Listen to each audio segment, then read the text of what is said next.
Hey, I'm James from Smokin' Dad Barbecue, and today we're making beef ribs, aka dino bones, aka get in my belly. One of the best treats that I've ever done to come off the grill. You're gonna love them just as much as I do, and they're really easy to do.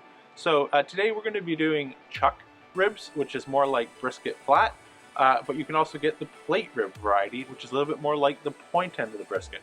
I really like how the chuck ribs come out, so today we're going to fire up the Kamado Joe, and then I'll take you inside and show you how to prep them. First, let's light everything up.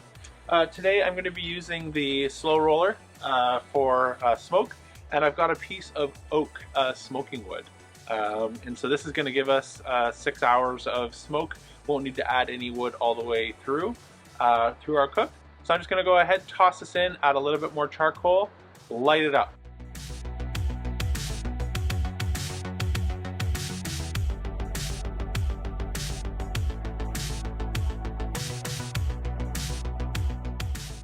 All right, let's season up our beef ribs. I'm gonna use fogo black charcoal rub today. Like how that builds a bark.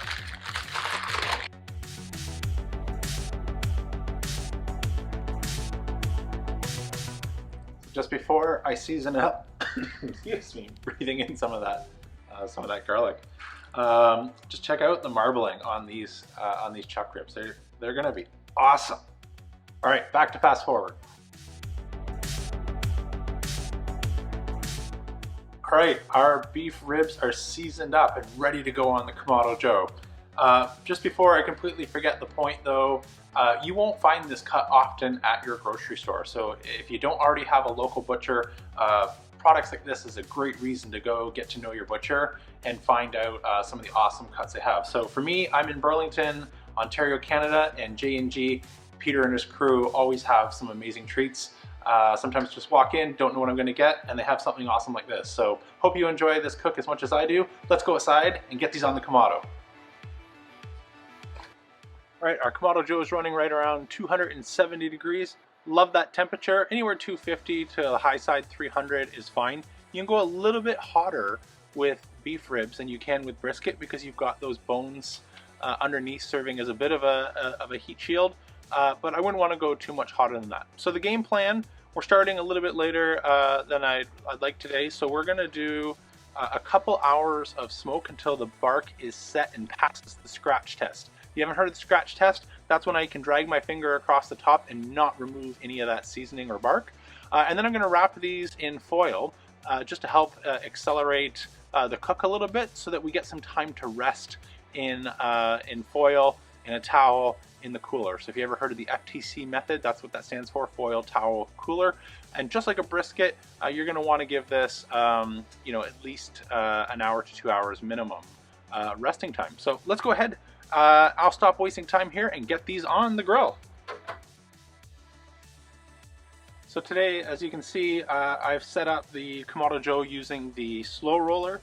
I love the slow roller for these type of cooks because as I mentioned at the beginning of the video, I put in one of those oak logs and divided the charcoal basket in half, and I found I still get really even temperatures based on the way that it pushes the air up through the Joe. So I put the thicker part of the beef ribs towards the back where that fire is coming up and around, and then it's going to be pushing that air over the thinner part here up at the front. So let's close the dome and we'll see you in a couple hours.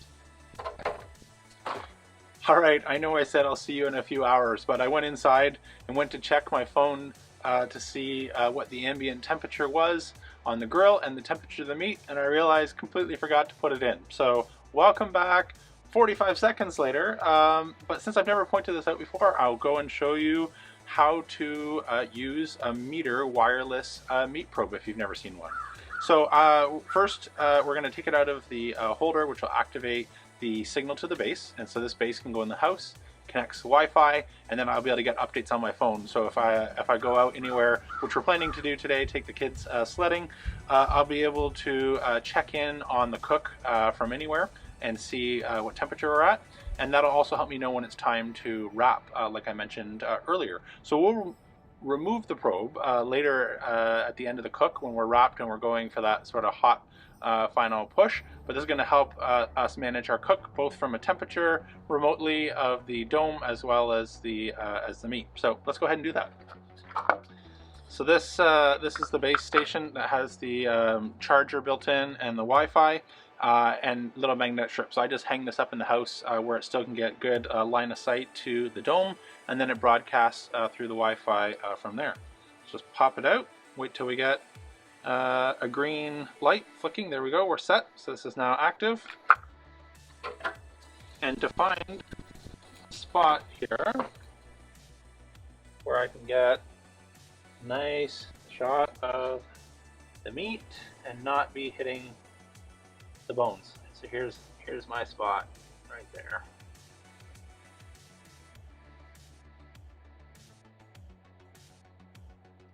Great.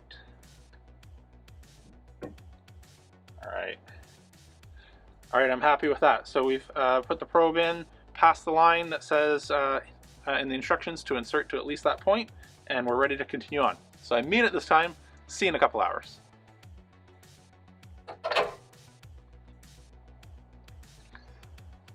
All right, guys, it's about 5 o'clock. Our beef ribs have been on for 5 hours. I came out a little bit earlier. I was gonna wrap them in foil, but they were nearly done. So I didn't do that. I just let them ride on wrapped the whole time. Let me show you what they look like. Oh man, every time that looks amazing. So we're gonna check for tenderness. If you've not heard about probe tender, let me show you what that looks like. You're just gonna take your Thermapen here, and it should feel like you're going into a jar of jelly or peanut butter. So there's just hardly any resistance to that at all. In terms of a temp, so we're riding around 198,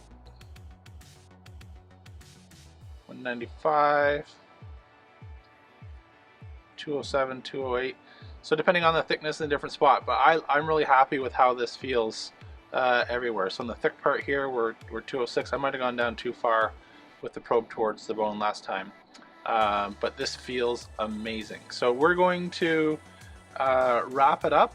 So I'll bring the camera into fast forward mode, but we're going to wrap it in foil, put 2 layers, and then we're going to wrap that in a towel and put it in a cooler. And so just for handling this, because it's quite warm, I'm going to put on some cotton heat-proof gloves, put on some nitro gloves around the outside of that so we can handle this and then be able to get rid of the nitro. So let's wrap them.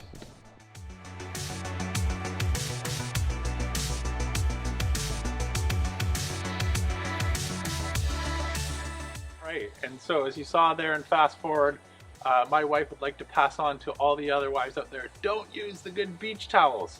So as you saw, I've got a nice old towel and we're just wrapping that up as many times as we can, putting it in our cooler. We're gonna let that rest for about 2 hours and we're gonna slice it up.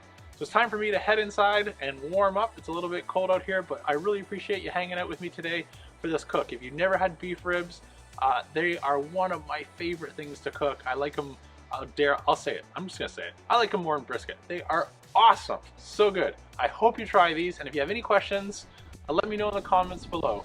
Anyways, time for that part of the video where I give you the mandatory plug. If you haven't already, please hit that like and subscribe button below. And as I'm going to be adding a fan mail question to the end of these videos, like right now. So if there's a question you want to see me address at the end of these videos before signing off, let me know in the comments and I'll add it to an upcoming video. Thanks, have a great one, take care.